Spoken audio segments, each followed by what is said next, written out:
حضرات محترم اور نوجوان بھائیوں، دوستوں اور ساتھی، آج سے 1500 سال پہلے تقریباً نبی پاک صلی اللہ علیہ وسلم نے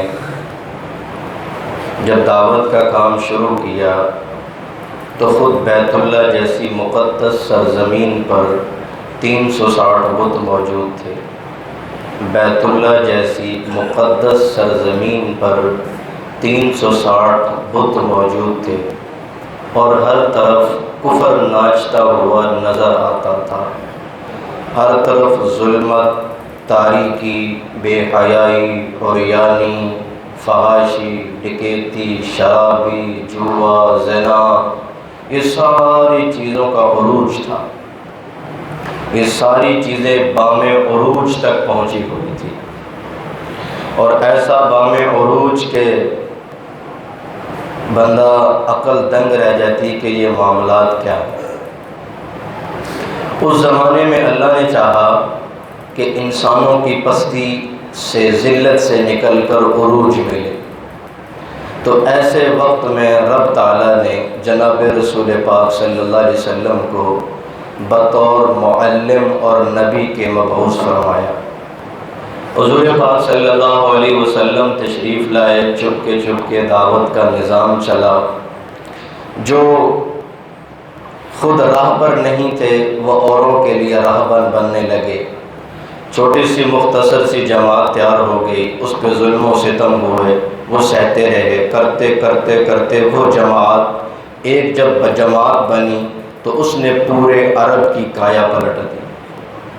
اس جماعت نے پورے عرب کی کایا پلٹ دی۔ جو نہتے اعمال میں مضبوط تھے، افرادی قوت میں کمزور تھے، مادی قوت میں کمزور تھے، ایمانی قوت میں بڑے مضبوط تھے، اس چھوٹی سی جماعت نے عرب کی کایا پلٹ دی۔ جب عرب کی کایا پلٹی گئی، لوگوں نے کہا یہ کون ہے؟ تو اس جماعت کا تعارف یہ کروایا گیا، یہ اصحاب پیغمبر ہیں۔ اس جماعت کا نام رکھا گیا اصحاب پیغمبر۔ یہ پیغمبر کے صحابہ ہیں، یہ پیغمبر کے جان نثار ہیں، یہ پیغمبر کے وفادار ہیں۔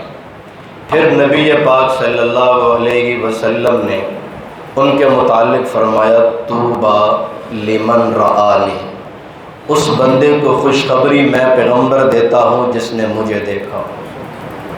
جب یہ جماعت تیار ہو گئی، ان کو صحابہ کہا گیا، اور ان کے متعلق پھر اللہ نے قرآن اتارا۔ قرآن میں جا بجا ان کی تعریف کی۔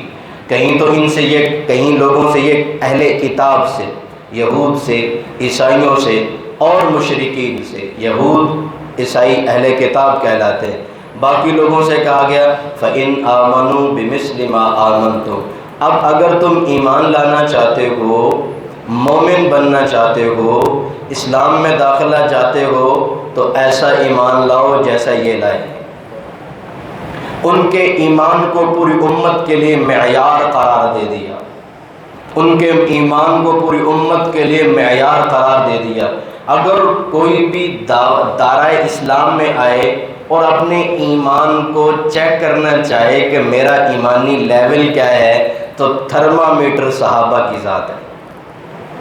فَإِنْ آمَنُوا، اگر ایمان لے آئیں وہ لوگ، بِمِثْلِ مَا آمَنْتُمْ، جیسے یہ لوگ لائے ہیں، صدیق ہے، فاروق ہے، عثمان ہے، حیدر ہے، علی ہے، عثمان ہے اور دیگر صحاب، ایسا ایمان لے آئیں، فَقَدِ اهْتَدَوْا، تو ہدایت پر ہیں۔ اور اگر ایسا ایمان نہیں لاتے، منہ موڑ جاتے ہیں، تو پھر ہدایت کے معاملے میں کمزور ہیں۔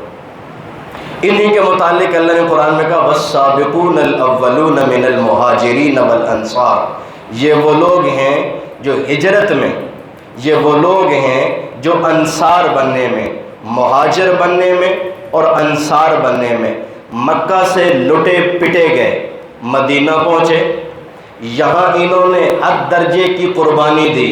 بھائی جائیداد چھوڑنی پڑی، چھوڑ دی، بیوی بچے چھوڑنے پڑے، صحابہ نے چھوڑ دی، اور اپنا کاروبار چھوڑنا پڑا، چھوڑ دیا، گھر داؤ پہ لگنا پڑا، لگا دیا، لیکن ایمان بچا لیا اور مدینہ پہنچ گئے۔ جب مدینہ میں پہنچے رسول اللہ بھی تشریف لے گئے، صحابہ کے درمیان مواخات قائم کی، ان کے درمیان اخوت قائم کی۔ بھئی یہ مہاجر مکی ہے اور اس کے پاس کچھ نہیں ہے، یہاں اس کا جاننے والا سرزمین مدینہ پر کوئی نہیں، اپنا گھر نہیں، کاروبار نہیں، مکان نہیں، کھانے پینے کا انتظام نہیں، اکیلا اپنی جان لے کے سب کچھ چھوڑ کے آ گیا۔ ایک انصاری کو بلایا تیرا بھائی، دوسرے ایک مہاجر کو بلایا، انصاری مدینے والے کو بلایا یہ تیرا بھائی ہے، تیسرے کو بلایا کہ تیرا بھائی ہے۔ کرتے کرتے مواخات قائم کی اور انہوں نے حد درجہ قربانی دی اور انہوں نے نصرت کا حق ادا کر دیا۔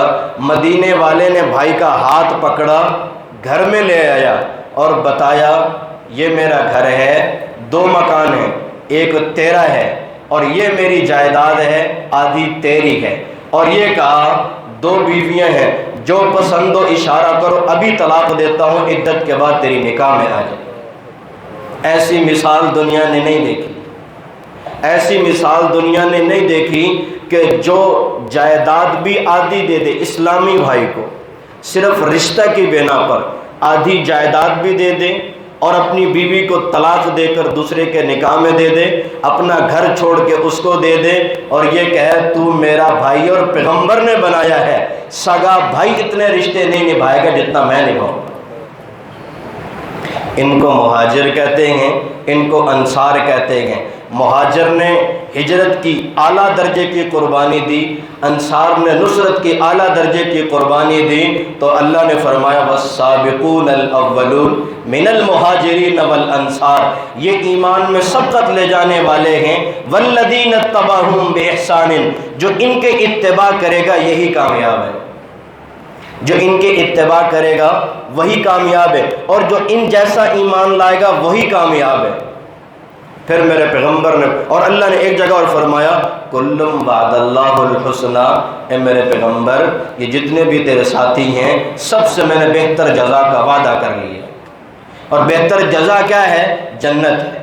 سب صحابہ سے جنت کا وعدہ اللہ نے کر لیا، کچھ کو تو نام لے کر کہا، نام لے کر کہا اے بھی جنتی، ابو بکر فی الجنہ، عمر فی الجنہ، عثمان فی الجنہ، علی فی الجنہ، طلحہ فی الجنہ، ابو عبیدہ بن الجراح فی الجنہ، یہ بھی جنتی، یہ بھی جنتی، نام لے کر کہا، اعمال کرنا چھوڑ دو پھر بھی جنتی۔ پھر کہا ایمان لانا چاہتے ہو تو ایسا لاؤ جن کو سلام بھی آسمان سے زمین پہ آ جائے، جن کے نام اللہ بھی سلام بھیجے اور ان کی عبادتوں پہ اللہ کو بھی رشک آ جائے، ایسا ایمان لاؤ۔ پھر میرے پیغمبر نے فرمایا طوبیٰ، جن کو اللہ کا سلام آئے، جن کی قربانیوں کو اللہ قرآن میں ذکر کرے، جن کی عبادات کو اللہ قرآن میں ذکر کرے، جن کی نشانیاں اللہ تورات میں سیماہم فی وجوہہم من اثر السجود ذالک مثلہم فی التوراۃ ومثلہم فی الانجیل، صحابہ کی نشانیاں اللہ نے تورات میں بھی ذکر کی تھی، انجیل میں بھی ذکر کی تھی، پچھلی کتابوں میں ذکر کیا کہ آخری پیغمبر کے صحابہ ایسے ہوں گے۔ پھر میرے پیغمبر نے فرمایا طوبیٰ لمن رعانی، میں محمد اس بندے کو خوشخبری دیتا ہوں جس نے مجھے حالت ایمان میں دیکھا ہو۔ جو میرے پیغمبر کو، صحابی کہتے کس کو ہے؟ صحابی بنتا کب ہے؟ صحابی کیسے بنتا ہے؟ ایمان کی حالت میں کوئی رسول اللہ کو دیکھے اور اسی حالت پر دنیا سے رخصت ہو جائے اسے صحابی کہتے ہیں۔ جو ایمان کی حالت میں رسول اللہ کو دیکھے، کلمہ پڑھ کے، دیکھا تو کفار سب نے ہیں لیکن کلمہ تو نہیں پڑھا، جو کلمہ پڑھ کے پیغمبر کے رخ انور کو دیکھے، پیغمبر کی صحبت کو اختیار کرے، پیغمبر کے مجلس میں بیٹھے اور اسی حالت میں، ایمان کی حالت میں دنیا سے چلا جائے، گو اسے، بے شک اسے چند لمحات پیغمبر کے ساتھ بیٹھنے کو ملے گو، وہ صحابی ہے، اس کے ساتھ سارے وعدے جو اور صحابہ کے ساتھ ہیں۔ ایک فرمایا طوبیٰ لمن رعانی، مبارک ہے وہ بندہ، خوشخبری کے لائق ہے جس نے مجھے دیکھا۔ پھر آگے فرمایا طوبیٰ لمن رعا من رعانی، وہ بھی بندہ قابل داد ہے اور خوشخبری کے مستحق ہے جس نے اس کو دیکھا جس نے مجھے دیکھا ہو، یعنی جس نے صحابی کو دیکھ لیا وہ بھی قابل قدر ہے۔ تیسرا جملہ فرمایا وہ بھی بندہ قابل قدر اور خوشخبری کا مستحق ہے جس نے صحابی کو دیکھا ہو، یعنی تابعی جو بن گیا، جو رسول اللہ کو دیکھے وہ صحابی کہلاتا ہے، جو صحابی کو دیکھے وہ تابعی کہلاتا ہے۔ پر تینوں کو مبارکباد دی، جو مجھے دیکھے وہ خوشخبری کا مستحق، جو صحابی کو دیکھے وہ بھی خوشخبری کا مستحق، جو تابعی کو دیکھے وہ بھی خوشخبری کا مستحق۔ اور صحابہ کے مقام تک کوئی بھی نہیں پہنچ سکتا، صحابہ کے مقام تک کوئی بھی نہیں پہنچ سکتا۔ رسول اللہ پاک علیہ السلام نے فرمایا لا تسبوا اصحابی، میرے صحابہ کو کبھی برا نہ کہنا۔ 2 مرتبہ لا تسبوا اصحابی، اپنی زبانوں کو میرے صحابہ کے بارے میں کنٹرول میں رکھنا۔ کیوں؟ لو انکم انفق مثل احد ذہبا، اگر تم پہاڑ کے برابر سونا خرچ کرو، ما ادرک مد احدہم ولا نصیفا، دوسری طرف میرا صحابی 1 کلو جو لے کر کے آ جائے، تمہارا سونے کا پہاڑ اس کے کلو جو سے پیچھے رہ جائے گا۔ سونے کا پہاڑ تم خرچ کرو اور صحابی کلو جو خرچ کرے، تمہارا سونے کا پہاڑ صحابی کے برابر نہیں ہو سکتا۔ کیوں؟ اس لیے کہ صحابی جس مقام پہ جا کے خرچ کرتا ہے تمہیں ہوا بھی نہیں لگی اس مقام۔ صحابی کا مقام کیونکہ اس کے اندر اخلاص اتنا اونچا ہے، اس کا اعمال اتنے اونچے ہیں، وہ پیغمبر کی صحبت کی بنا پہ خرچ کر رہا ہے۔ اللہ تعالیٰ نے سب سے پہلے رسول اللہ کے دل مبارک کو دیکھا۔ حضرت عبداللہ بن مسعود فرماتے ہیں ان اللہ نظر فی قلوب العباد، اللہ نے پوری کائنات کے دلوں پہ نظر ڈالی تو فوجد قلب محمد، رسول اللہ کے دل کو ساری دنیا کے دلوں سے افضل پایا۔ جتنے بھی انسان آنے تھے نا دنیا میں، تو سب کے دلوں پہ نظر ڈالی، ان دلوں پہ نظر ڈالنے کے بعد سب سے مصفا اور مجلہ دل رسول اللہ کا نظر آیا۔ رسول اللہ کے بعد پھر دنیا کے انبیاء کے بعد پھر دنیا کے دوسرے لوگوں کے دلوں پر نظر ڈالی تو صحابہ کا دل سب سے اچھا نظر آیا۔ جب رسول اللہ کا دل سب سے نمایاں نظر آیا تو اللہ تعالیٰ نے پیغمبر کو رسالت کے لیے منتخب کر دیا۔ پھر اس کے بعد دوبارہ دلوں پر نظر ڈالی تو اللہ تعالیٰ کو سب سے اعلیٰ دل صحابہ کے نظر آئے، ان کو پیغمبر کی صحبت کے لیے اور پیغمبر کے دین کو آگے نقل کرنے کے لیے منتخب کر لیا۔ گویا کہ صحابہ کی پوری جماعت اللہ کی منتخب کردہ ہے، اللہ نے پوری صحابہ کی جماعت کا انتخاب خود کیا ہے۔ ہمیں 1500 سال کے بعد پیدا کر دیا اور ان کو پیغمبر کے زمانے میں پیدا کر دیا۔ کیوں؟ اس لیے کہ اللہ کی مرضی یہ تھی جن کو میں صحابیت کا شرف دلوں پہ دیکھ کے دے رہا ہوں، یہ وہ لوگ ہیں جو سارا کچھ لٹا دیں گے پھر بھی کہہ دیں گے پیغمبر کی رفاقت کا حق ادا نہیں ہوا۔ ہم چونکہ کمزور تھے اس لیے اللہ نے ہمیں پیچھے روک دیا۔ ان کے دلوں کو منتخب کر کے پیغمبر کی رسالت کے لیے منتخب کر دیا۔ حدیث شریف میں آتا ہے حضرت سعید بن زید جو عشرہ مبشرہ میں وہ اس حدیث کو نقل کرتے ہیں، وہ خود کہتے ہیں کہ اگر کوئی بندہ نیک اعمال کتنا ہی کرتا رہے اور دوسری طرف صحابی جس نے رسول پاک صلی اللہ علیہ وسلم کے ساتھ کسی جہاد میں شرکت کی ہو، صحابی جس نے پیغمبر کے ساتھ جہاد میں شرکت کی اور شرکت کرنے کے بعد جب جہاد میں چلے گرد اڑ کے اس کے چہرے پہ پڑا، جب اس کے چہرے پر پڑا تو یہ والا چہرہ اور اس کا گرد پڑنا، دوسری طرف غیر صحابی حضرت نوح علیہ السلام کی جس کو عمر مل جائے ہزاروں سال عبادت کرے، یہ کبھی بھی اس کے برابر نہیں ہو سکتا۔ صحابی جو ایک مرتبہ پیغمبر کے ساتھ چلا گیا، دوسرا بندہ 1000 سال تک عبادت کرے کبھی بھی اس کے مقام کو نہیں پہنچ سکتا۔ اور یہ بھی یاد رکھنا صحابہ کرام کے ساتھ محبت جنت کی گارنٹی ہے، صحابہ کے ساتھ محبت جنت کی گارنٹی ہے۔ حدیث شریف میں آتا ہے ایک شخص آیا اللہ کے نبی پاک صلی اللہ علیہ وسلم کے پاس آیا، اتا رجل سأل النبی، ایک بندے نے کہ سوال کیا، یا رسول اللہ صلی اللہ تعالیٰ علیہ وسلم، متی الساعہ، قیامت کب آئے گی؟ متی الساعہ، قیامت کب آئے گی؟ اللہ نے قیامت کا علم کسی کو نہیں دیا، ان اللہ عندہ علم الساعہ، قیامت کا علم اللہ نے اپنے پاس رکھا ہے، اس کی نشانیاں بتائیں گے، اس کی نشانیاں بتائیں گے، کچھ علامات صغریٰ، کچھ علامات کبریٰ، 10 بڑی نشانیاں، 15 چھوٹی نشانیاں، وہ پیغمبر نے گنوائیں۔ آ کے ایک شخص سوال کرنے لگا، اللہ کے نبی متی الساعہ، قیامت کب آئے گی؟ حضور نے کیا آگے سے کیا پوچھا؟ ما اعدت لہا، ارے قیامت کے بارے میں سوال کر رہے ہو، تیاری کیا کی ہے تم نے؟ پوچھے رہا ہے اللہ کے نبی قیامت کب آئے گی؟ میرے پیغمبر پوچھ رہے ہیں ما اعدت لہا، تو نے قیامت کے لیے کیا تیاری کی ہے؟ ما بشیء، کہنے لگا اللہ کے نبی میرے پاس تو کچھ نہیں ہے، ایک عمل ہے، احب اللہ ورسولہ، میں اللہ سے بھی محبت کرتا ہوں، اس کے پیغمبر سے بھی محبت کرتا ہوں، یہ میرے پاس عمل ہے، اور میں محبت میں خالص ہوں، پکی محبت ہے، کوئی کمپرومائز نہیں، کوئی اور کوئی دغا بازی نہیں، پکی محبت ہے۔ حضور علیہ السلام نے ایک جملہ فرمایا، جاؤ انت مع من احببت، جا تو جس سے محبت کرتا ہے قیامت کے دن اسی کے ساتھ کھڑا ہو۔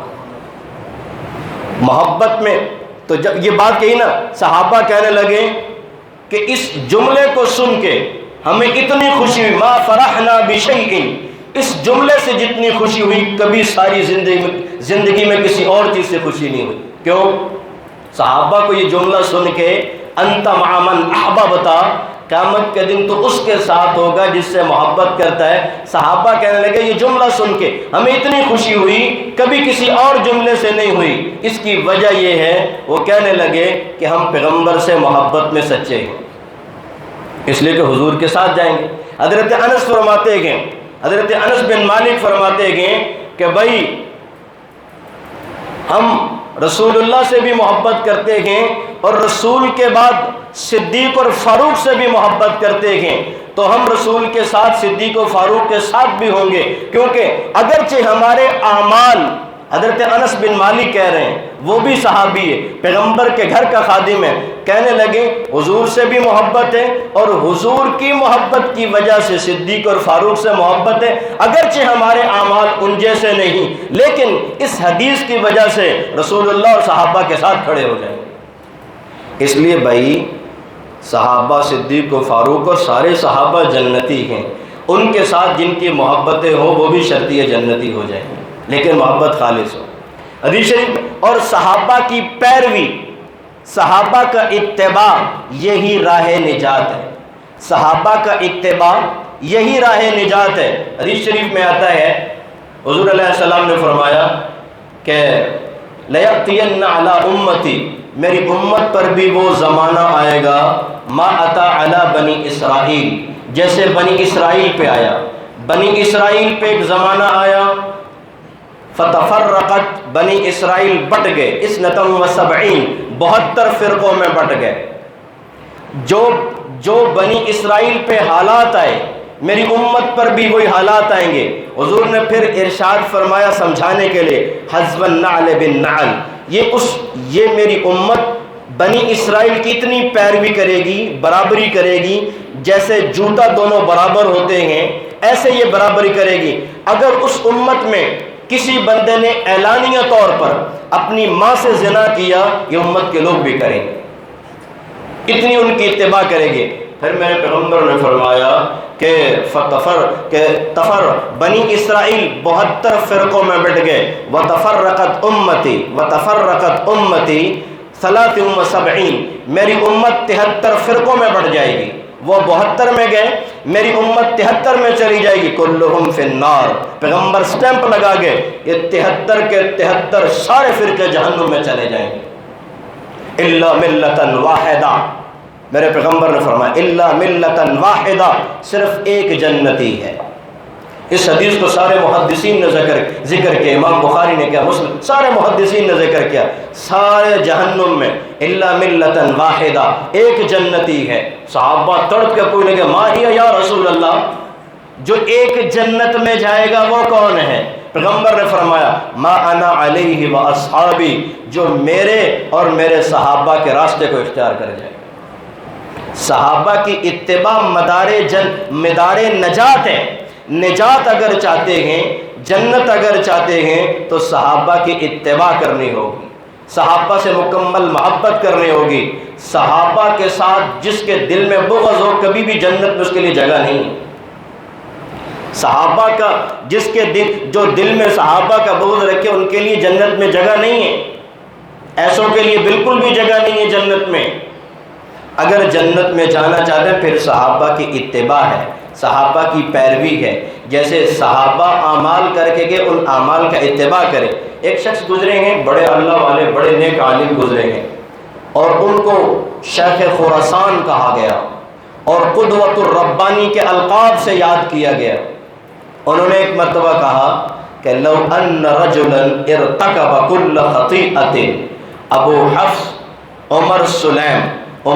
عمر سلیم شیخ خراسان، اور جس کو لقب ملا قدوۃ ربانی، اتنا بڑا عالم دین اور اللہ والا، وہ کہنے لگے لو ان رجلا ارتکب کل خطیئۃ، اگر کوئی بندہ سارے گناہ کر لے، جتنے دنیا میں گناہ پائے جاتے سارا کر لے، ما خلا الشرک باللہ، لیکن شرک نہ کرے، ہر گناہ کرے، شرک نہ کرے، وخرج من الدنیا بسلیم قلب لاصحاب رسول اللہ، سارے گناہ کیے، شرک کوئی نہیں کیا، لیکن جب دنیا سے گیا تھا، خرج من الدنیا، جب دنیا سے گیا تھا، سلیم القلب لاصحاب رسول اللہ، اور پیغمبر کے صحابہ کے بارے میں اس کے دل کے اندر کوئی نفرت نہیں تھی، کوئی بغض نہیں تھا، کوئی حسد نہیں تھا، وہ شیخ خراسان کہتے ہیں غفر اللہ لہ، ایسے بندے کو اللہ معاف فرما دے۔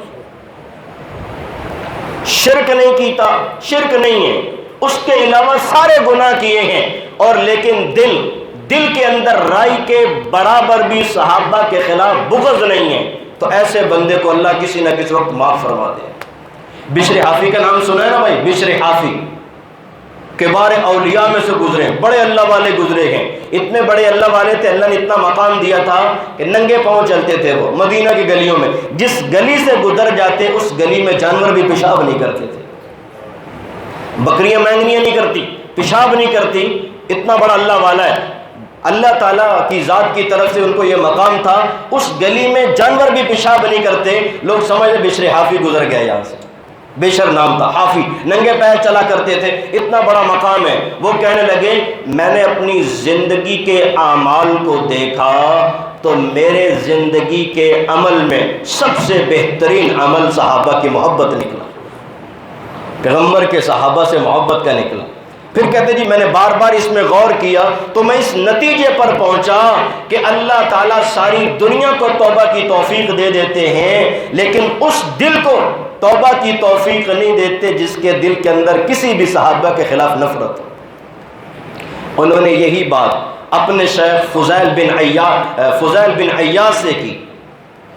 پھر فضیل بن عیاض نے کہا ایسے ہی ہے، جو بدعتی ہو، جو بدعت کرتا ہو، جو سنت کو چھوڑ کے کسی اور راستے پہ چلتا ہو، اس کو توبہ کی توفیق نہیں ہوتی، اور سب سے بڑی بدعت پیغمبر کے یاروں کے خلاف دل میں بغض لے لینا۔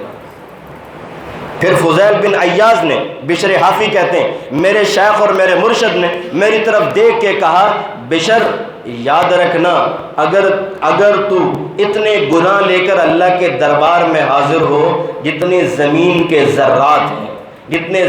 کے ذرات ہیں اللہ معاف فرما دیں گے، لیکن اگر تیرے دل کے اندر کسی بھی صحابہ کے خلاف ذرا برابر بھی بغض ہوا، اللہ تیرے کسی بھی عمل کو نہیں دیکھیں گے اور تیرے کسی بھی عمل سے تیری نجات نہیں ہوگی۔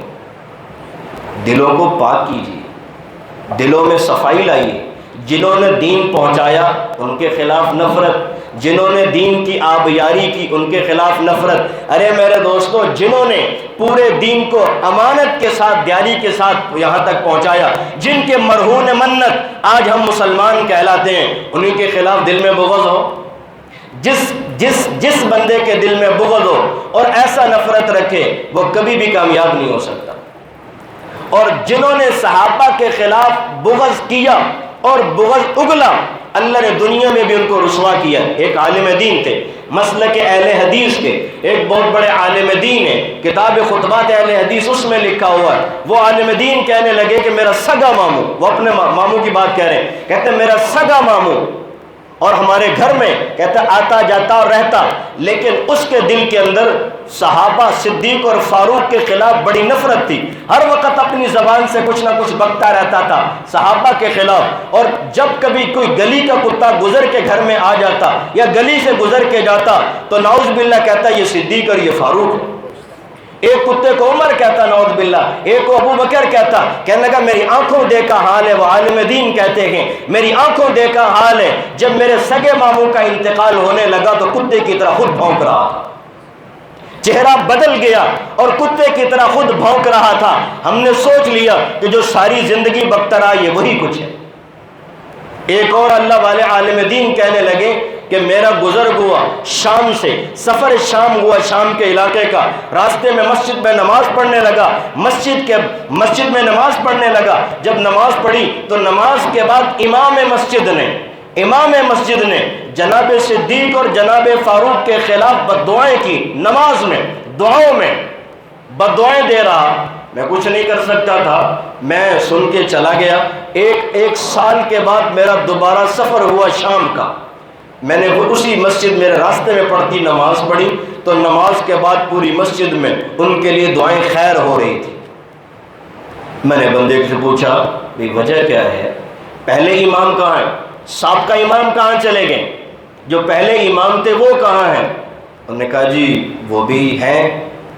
میں نے کہا جی پہلے تو بد دعائیں ہوتی تھیں، آج ان کے لیے دعائیں ہو رہی ہیں۔ انہوں نے کہا جی صاحب کا امام دیکھنا چاہتے ہیں آپ؟ کہا جی میں دیکھنا چاہتا ہوں۔ کہتے مجھے لے گئے ایک طرف، لے گئے ایک کمرے میں لے جایا گیا تو بدن انسانی تھا اور اوپر لگنے والا دھڑ کتے کا تھا۔